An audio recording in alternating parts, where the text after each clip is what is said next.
I am making this video as an election campaign material for myself as an independent candidate standing in the wards of Crynent, Oencloyne and St Sisters. All comments I make in this video are my own. They are my personal views and opinions in relationship to certain circumstances that have occurred over the past couple of years in the county borough of Neath Port Talbot. I do not make any kind of social media video normally, but felt given the circumstances of what has happened, I would make this one. I have genuinely loved my role over the past 14 years representing the people of St Sisters as their county borough councillor. It hasn't been easy, of course, especially the last 2 years, given what we have all gone through with the coronavirus pandemic.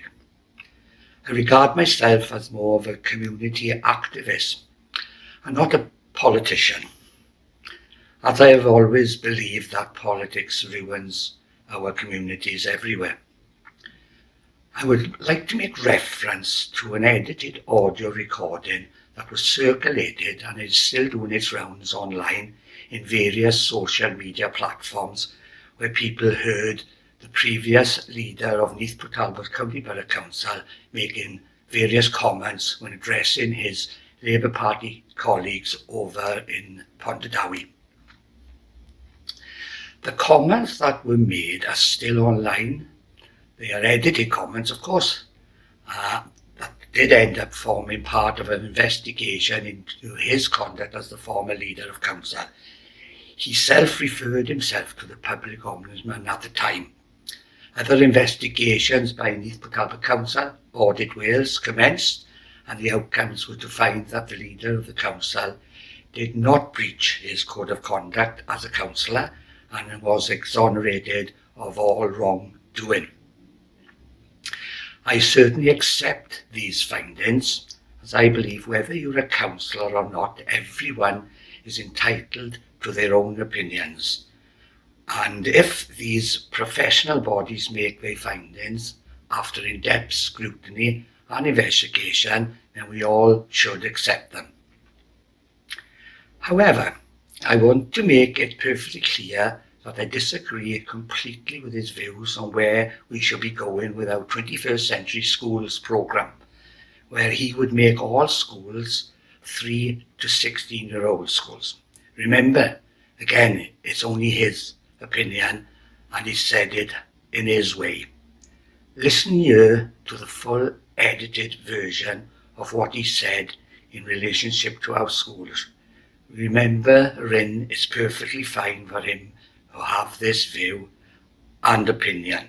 Decision that was taken in 2010 by the then council. It went through consultation processes, a lot of amalgamation, closing schools, petitions came in. Basically the communities didn't want them. Closing schools is a very emotive subject, and no one likes to have any existing provision that they've currently got closed. But we are doing nothing different than all the other public bodies have had to do. The people that make the most noise in relation to the potential closure of school, they are the parents and the grandparents. People get hung on to the fact that schools themselves are the heart of the community. I disagree with that. Schools are a premises, and I make no apologies whatsoever for the actions I've taken as far as Godric is concerned. They are down in the Cwmtawi site, and the premises of Godric is closed. I say, what do you think of your new classroom? It's brilliant, it's wonderful, it's special. They're in Porter Cabin, and one or two have actually turned around and saying it's better than my old school. Yeah. There is no spare revenue cash, and it's revenue cash that will do the maintenance. An old school is going to continue to have a higher maintenance regime than a new school. It's not a case of having the money to build a new school or spending it on maintenance. It's the money to build a new school or nothing. It is the only option we've got. So no one likes closing provision, but we've got to be realistic. It's what we as a Labour Party can deliver. We want to borrow X amount of money, and the bank say to us, how can you pay that back? So we say, well, we've got this site here, and it'll be independent valued at £2 million, we've got that site there that really Planet Valley, £5 million. So we prudentially borrow against the real estate of the school. So that then comes to our money, and then once that's built and the children are vacated out of those schools, those sites are put to the market, and then when that money comes in, it goes to pay off the loan that we've had from whatever the financial arrangements are. So my deputy is brilliant at putting political words together. He is actually very, very clever at using the words to send out the message that's required. I, if I had my way, would change all schools into 316 schools. We hear his opinion that we should not have primary schools in Neath Port Talbot, and if he had his way, we would have all 3 to 16-year-old schools. He also mentioned that primary schools are not hubs of the community, but simply educational premises. I completely disagree, as I believe, as certainly proven in my opinion, as chair of governors at Blind Dillais Primary School and a governor at Ysgol Blind Dillais Primary School here in Seven Sisters. These schools, in my opinion, certainly provide very high standards of education, and Estin reports will show this. They also certainly form part of a community hub in Seven Sisters for the village to enjoy. 2 other primary schools in the Dillais Valley, Machog and Crainant, also provide first-class education and serve their villages as community hubs also, so I'm told. If elected, I will try to make sure that the process that Neath Port Talbot County Borough Council generally follows when they ever need to make a decision on closing schools or looking at introducing the 21st century programme, where consultation, of course, is key with all partners, but more importantly, in my opinion, with the community itself. They should always have their say on all decisions through this process. All decisions made in the future need to be the best for the community itself and not just Neath Port Talbot County Borough Council, and that's my opinion again. But it has to be based on factual evidence when deciding any school's future.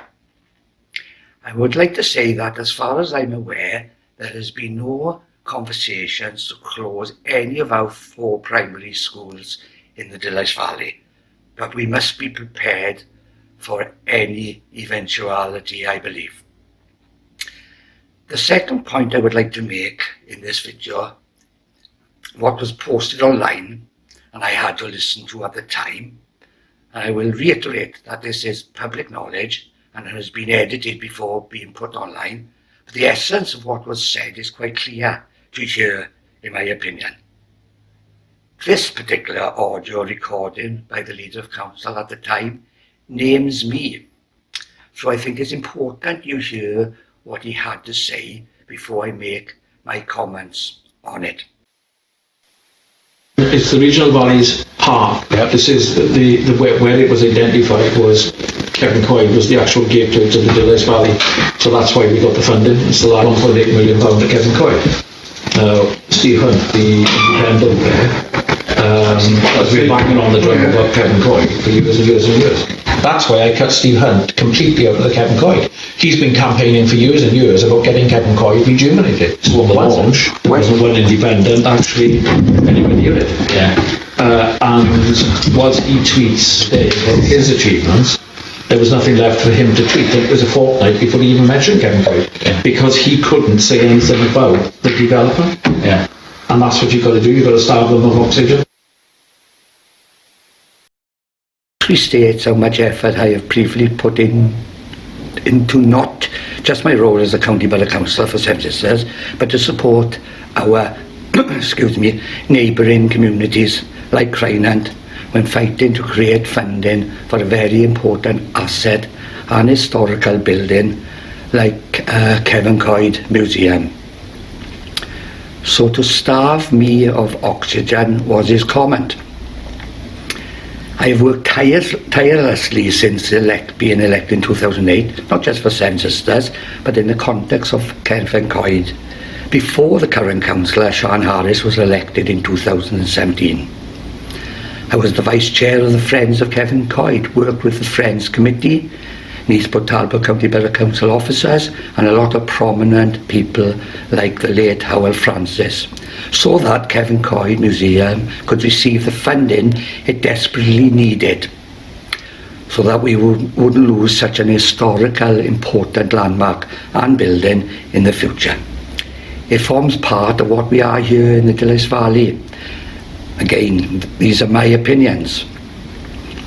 When I heard this audio recording, I wasn't angry at all, but more shocked, upset and disappointed really, as my time as a County Borough Councillor and leader of the Independent Democratic Group, in my role I had a lot of meetings with the leader of council, and I believed him to be a man of integrity, a colleague and friend. I had a lot of time for him. I also found him very approachable and always had time for me. So you can imagine it was so disappointing, as I said, to hear those comments about myself. But it's now up to you, the general public, to determine how you feel about a lot of what the leader of council said at the time, I guess. Remember, it was his decision to make such comments while speaking to his Labour colleagues, of course. Nobody made him say what he did. But remember also, he is entitled to his opinion, like we all are. And that's what true democracy is all about. I am not suggesting he is acting in any way on his opinions here, but I worry that any such powerful representatives of the general public as you cannot really get any higher than the leader of council in this instance. Should a leader of council be making such comments given their status? That's the question for you all, I guess. Finally, I would ask you all living in the Dilys Valley, if you feel I am worthy of your vote this May the 5th, to go out and vote for me. I would also ask you to consider, as most of you will be aware by now, that you have 2 votes in this election, so please give your second vote to my friend, group member and colleague of council, the other independent candidate, Sian Harris. I honestly believe Sian and myself can form a formidable partnership to help everyone living in the Dilys Valley over the next 5 years. Thank you once more for listening to me. And yes, I do tend to go on and on at times, but most of what I have said today needed to be said. So thank you for listening, and please vote independent May the 5th. Remember, May the 5th, vote for your independent candidates. Thank you.